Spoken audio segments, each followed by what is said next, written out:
জীবনটা বড়ই অদ্ভুত, কিন্তু যে মনের ভিতরে এত কষ্ট লুকা থাকে সেটা কি কেউ জানে? সেটা কেউ জানে না। সবাই শুধু ভালো থাকাটাই দেখে।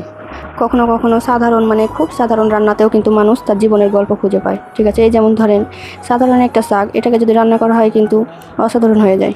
আমার জীবনটাও কিন্তু এরকম অনেকটাই। ঠিক আছে, যতই ঝড় আসুক, কষ্ট আসুক, যতই কিছু আসুক, একটু একটু করে কিন্তু নিচেকে গুছিয়ে নিতে হয় আর কি। ঠিক আছে, তো এটাই ভাবা যে কেউ একজন এসে কিন্তু জীবনটা ঠিক করে দিয়ে যাবে, কিন্তু অনেকটা সময় এটা হয় না আর কি। ঠিক আছে, সত্যি বলতে মানুষ আপনার হাসিটাই দেখবে, সামনে থাকা হাসিটা, যেটা মুখের হাসিটাই দেখবে। ঠিক আছে, কিন্তু আপনার পেছনে যে কান্নাটা, কষ্টটা আছে সেটা কেউ দেখবে না।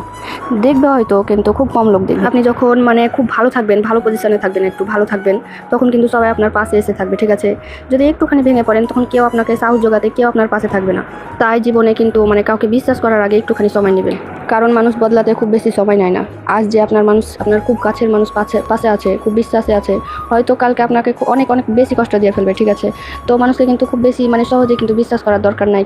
জীবনে কষ্ট থাকতে পারে, অভাব থাকতে পারে, দুঃখ থাকতে পারে, কিন্তু আপনার আশা হারিয়ে ফেলবেন না। ঠিক আছে, যারা আপনাকে ভালোবাসে তাদের মূল্য দিন, আর যারা বারবার আপনাকে কষ্ট দেয় তাদের থেকে একটু দূরেই থাকুন। জীবনে কিন্তু একটা সময় আছে যখন আমরা কিন্তু বুঝতে শিখি। ঠিক আছে, আপনি যতই ভালো হন না কেন, কেউ না কেউ আপনার কি যে ভুল ধরবে। ঠিক আছে, শেষে একটাই কথা বলি, কখনো আল্লাহর উপর থেকে ভরসা হারাবেন না। ঠিক আছে, আল্লাহর উপর ভরসা রেখে কিন্তু প্রত্যেকটা কাজে এগিয়ে যেতে হবে। নিজের হাসিটাকে ধরে রাখুন আর নিজে ভালো থাকার চেষ্টা করুন। ঠিক আছে, যে আপনাকে গুরুত্ব দেয় তাকে গুরুত্ব দিবেন, না গুরুত্ব দিলে তার পাশে থাকার দরকার নাই। এই যে দেখছেন না, এতক্ষণ ধরে কিন্তু রান্নার ভিডিওটা দেখলেন, কি যে লাল শাক রান্ধনটা আর কি। তো সেটাকে দেখলেন, একটু এতখানি শাক, একটুটুকুনটা রান্ধনের লাগে কিন্তু অনেক মশলা টসলা, তেল মশলা সবকিছু কিন্তু লেগেছে। ঠিক আছে, তো এই মশলা টসলা লাগার কারণেই কিন্তু অসাধারণ হয়ে গেছে। তাই কিন্তু মানুষের কাছে আপনি অসাধারণ এমনিতেই হতে পারবেন না। আর বিশ্বাসটা, ভরসাটা সারা জীবন রাখার লাগে কিন্তু এমনি হওয়া যায় না।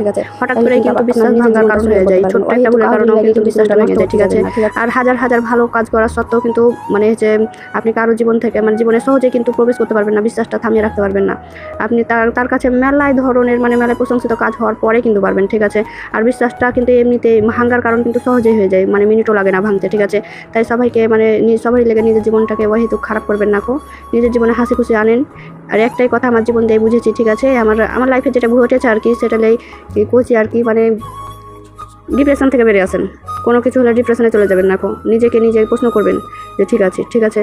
তাই রান্ধনটা কিন্তু এই পর্যন্ত। এই যে যদি ভালো লাগে, আমার কথাবার্তাটা যদি ভালো লাগে, হয়তো ভুল করেছি কি সঠিক হয়েছে সেটাও জানি না। যদি ভালো লাগে তো কমেন্টে জানান, ভুলে থাকলেও তাও ক্ষমার দৃষ্টিতে দেখবেন। আল্লাহ হাফিজ সবাইকে।